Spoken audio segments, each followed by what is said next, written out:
for today's explainer, and we are going to transform dense criminal law doctrine into a crystal clear step-by-step masterclass so you can absolutely ace your exams. If you've ever felt completely overwhelmed by the sheer volume of legal theory, or you're just unsure how to tackle those complex fact patterns, well, you're in the right place. Grab your notebooks because we're breaking this subject down to its bare bones mechanics. Here's a quick look at today's syllabus. We're going to cover my golden study rules, decode those mysterious screen frames, unpack the 4 elements of liability, master the sequence of investigation, and finish up with how to solve those tricky problem-type questions. It's a deliberate progression designed to build your confidence step by step.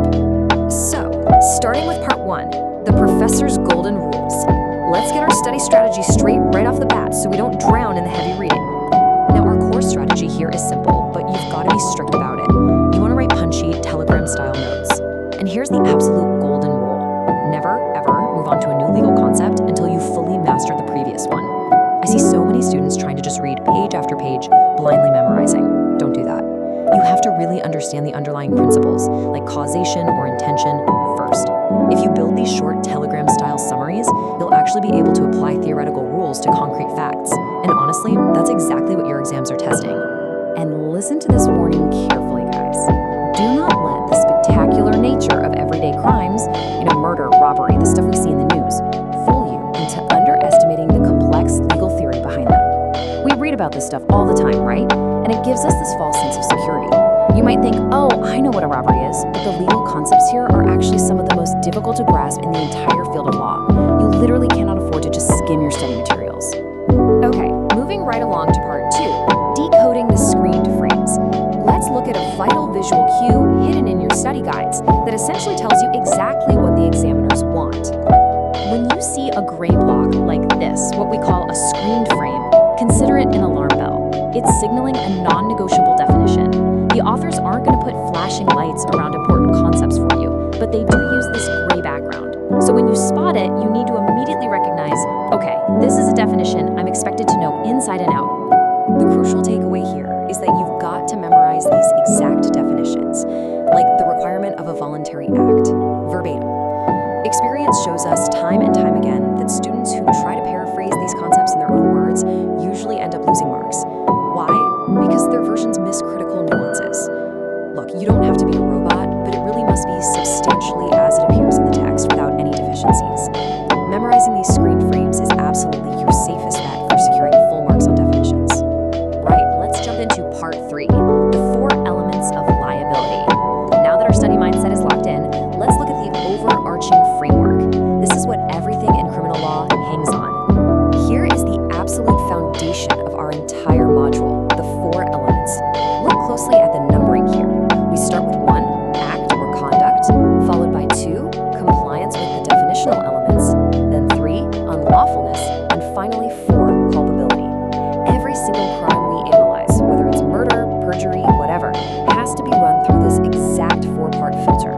Before anyone can be convicted, all 4 of these requirements have got to be satisfied, no exceptions. Now here's something super interesting. While the act and the definitional elements might be visibly printed in a statute, the visible part of the law, a court will never convict unless the unwritten requirements of unlawfulness and culpability are also proven. A layperson reading a law wouldn't necessarily see the words unlawful or intentional written in the text, but as legal scholars, we know that these invisible requirements are always demanded by the courts. Moving to part 4, the sequence of investigation. Knowing the 4 elements isn't enough. We have to investigate them in a very strict, rigid, chronological order. This is arguably the most important rule you'll learn today. Listen closely, class, because this is the domino effect in action.